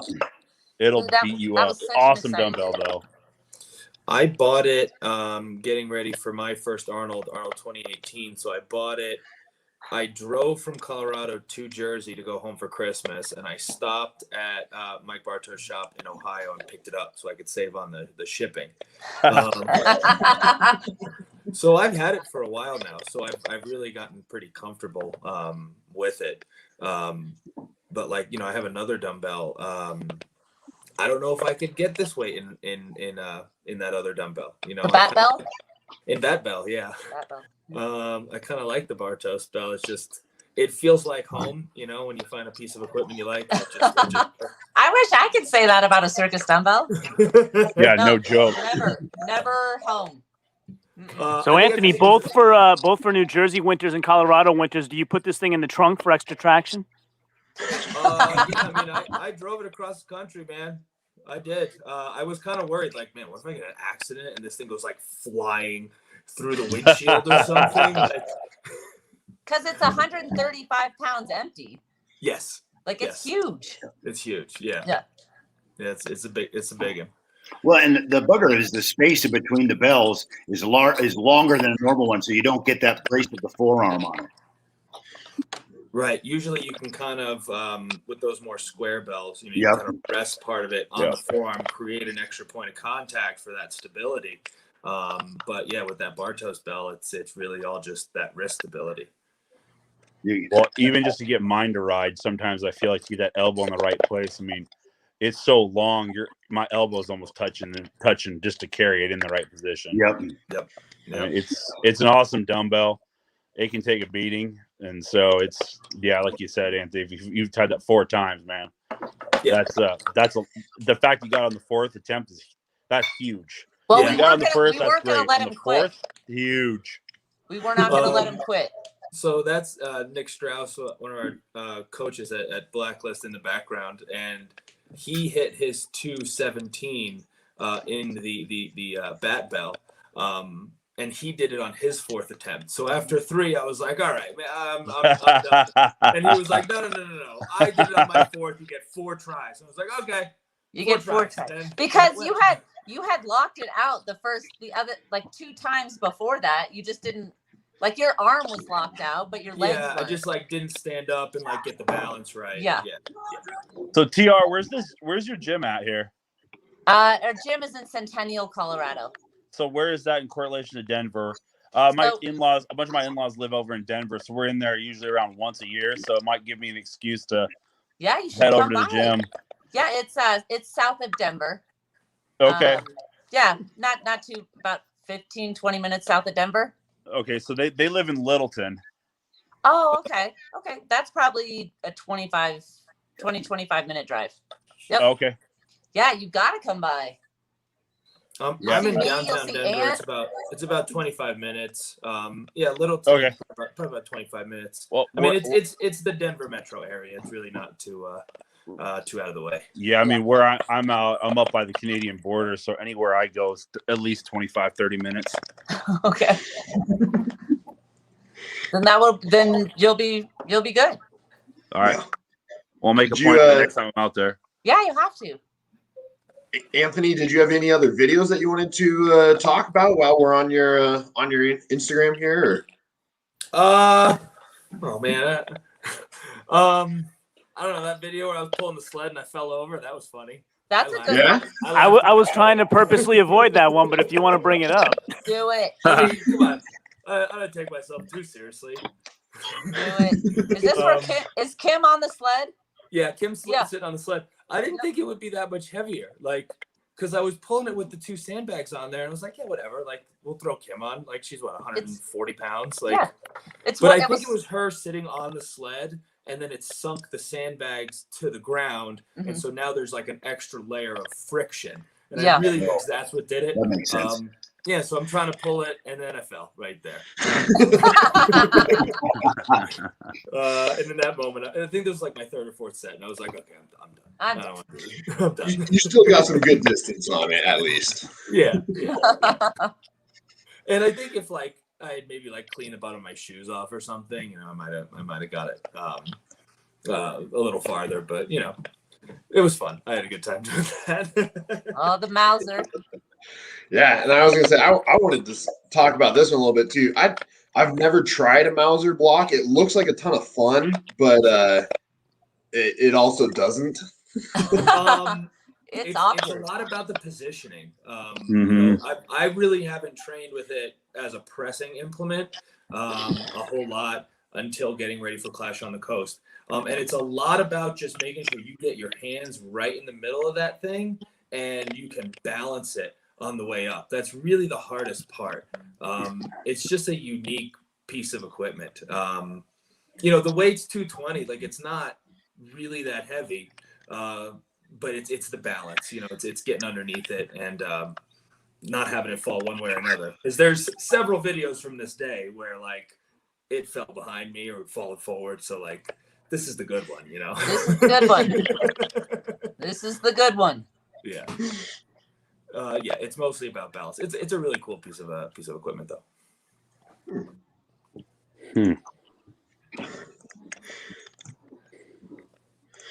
Awesome.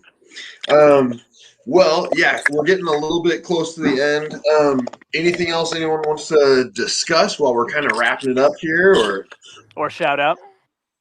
Or shout out, yeah. If anyone has any recommendations for other people we should bring on as guests, definitely let me know, and John and I can try and reach out to them and try and get them on the stream at some point as well. So in the comments or whatever else here. Isaac, I'll bug Bree, see if we can get her on here. Yeah, I messaged her a couple times because she said, was it her total was the world record, right? No, her deadlift. It was the deadlift. Okay. She's got a Yeah. 585 deadlift at 165. Dang. Yeah, Beautiful. she's a beast. Like, Wow. Thanks, dude. I mean, I'm still stronger, but not by much. well, I mean, if you guys, I don't know if anybody watched the hybrid powerlifting meet. Some of the women that were coming out of there was mind-boggling. Mhm. It's pretty incredible. There's a lot of pound for pound stuff that you watch, and these women nowadays are putting in the work and kicking butt like you would not believe. And it's so cool to see. That's awesome. It's been super cool. Yeah. Strong So chicks are awesome. I'll bug her. Isaac, she just moved to Vegas, but I'll try and bug her for you and see if I can get her to get on here. Hey. Kelsey and I are heading to Vegas in about 2 weeks or so. Cool. So I need to figure out which gym she's working out at because I need to know where I need to train while I'm out there. She's over at Flex Lewis's new gym, Dragon's Lair. She's training at right now. Nice. I'll have to check it out. I mean, she's 100 meets at 165, and I'm like 2.5 times her size. And she was helping me with my deadlift. I was like, help me. She just got that flow to deadlift, and she's got this. The way she puts it together is incredible. Yeah, we were John and I were talking about next week potentially having a kind of like a women's only live stream where we get some of the strongest women in the world or whatever and try and get all them on at the same time. Yeah, you know what I want to try to do. So Gabby's already down. Gabby Bergholzer's already down. Nice. I want it. So tell me what you think of this combination. I'm thinking of Gabby Bergholzer, Christina Bangma, and Leifa Engels. Yes. Yeah. Yep. Leifa's a beast, dude. She's still that girl can move some weight. Mm-hmm. Yep. Yeah, so that's what I'm working on. So Leifa, if you're watching, I DM'd you. Answer. Come on, Leifa. Yeah. Yeah, So, no, Cecil, if you can get a hold of Bree before next Saturday, maybe we can get her on at that time, and then we can just have all these like really strong women on the live stream at the same time. Yeah, super cool. I mean, there's so many that we have to have a bunch of them. Like we have to do another one with Jessica Fithin, and I know Donna would be down, but her time zone is so off, so I know she would do it. Mm-hmm. Yeah. You could have the strong ladies of Blacklist. Come on. For sure. Yep. Yeah. Absolutely. And Steve, I know he's super busy, but if Brian ever wants a positive platform, he's always welcome. Right? I can't hardly get him on the phone myself half the time.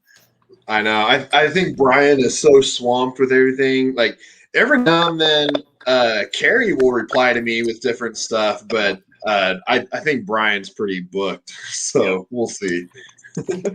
Hey, listen, the way I see it is it doesn't hurt to be nice, so I'm being nice right now. Absolutely. There you go. And I'll tell you what, he's probably the nicest strongman that there is out there. He's the one individual that I've ever felt puny next to. I got to meet him once. He was doing some sort of meet and greet type thing. And I'm 6'5" and 300 pounds. So there's not a lot of people that I feel tiny around. And the one time I got to meet him and shake his hand, I was like, okay, I actually feel average at best when I'm standing next to him. I was like, all right, you're just a massive dude. And he does that to everybody. You know what I mean? Luke Stoltman is a big dude. Makes Luke, you just go, are you really? Yeah. Well, tell him we said hello for sure. I absolutely will. Hey, and if I could say thank you to for everybody who's helped support me through this thing. I got a couple more months before I can go back to work. You guys are a godsend. Where we live is an expensive area, and we thought we were pretty well off and had money saved up. But being out of work for 4 months, I can't tell you how much I appreciate all the support and help. And yesterday we came home and there was a note in the mailbox from one of our neighbors. We don't know who they were, but it had red velvet cupcakes and a get well card in there. So not only is Colorado great, but we've received help and encouragement from all over the world. It has made me cry several times thinking about how many people have been reaching out and showing support. And I am in a gratitude for the rest of my life. And I'll figure out a way to return the favor Yeah, it's absolutely our pleasure. I mean, Anthony told me about you, so and he's my buddy. When Anthony says Steve Foshin is a pillar of the Colorado strength community and we need to support him, then we need to support him. So it's our pleasure. Yep. I greatly appreciate it, very, very much. Yep. We're here for you, Steve. Cross signed things on the auction the last few days, so I'm waiting for it to start slowing down so I can throw more money at it. But I'm gunning for one of those shirts right now. Yeah. Well, I mean, there's going to be new ones here in another 6 months. August, August, August the Shaw Classic 2 starts, and there'll be a whole bunch of new products out there. And this time we're bringing 16 athletes, so it'll be a whole new show. Yeah, it'll be amazing. Awesome. Well, we support you, Steve. Oh, We're here to help. greatly appreciate it. Yeah, well, thank you. Thank you so much for everyone coming on the live stream, taking time out of your day. And definitely, I mean, it'd be awesome if we could have everybody come on every single weekend, but it doesn't quite work that way. But yeah, next couple weeks, next couple months, we'll try and get everyone back on at some point and do some updates with how your training's going and all that sort of stuff. And just say hi again, Okay. Absolutely. Once again, if you're watching this right now, please make sure to try and follow all these beautiful people on Instagram. Check out My Blog Strongest Man on YouTube as well. Follow his channel. His channel will be the one hosting it next week. We go back and forth each week. And yeah, that's about it for today. Any closing comments, John? Or are you on mute? You're muted. you're not. Yep. Sorry. I just want to express my gratitude that everybody that jumped on. Tanner A. Manthe, Steve Foshin, Cecil Robinson, Muscles Marinara, Anthony San Lorenzo, and Justin Manning from earlier. So thank you, everybody, for jumping on. I learned a ton, like I always do. Great opinions, great experience, and I think the audience really will enjoy it quite a bit as well. So as Isaac said, follow everybody. Follow Hunger Smash Fitness. I don't think he mentioned himself. So make sure you subscribe to Hunger Smash Fitness on YouTube and on Instagram. Like this stream. I am My Blog Strongest Man on YouTube and My Blog Strongest on Instagram. So thanks again for joining us. We'll be back next week with another great cast of guests, and thank you all once again. Thank you. Stay healthy, stay strong. Yep.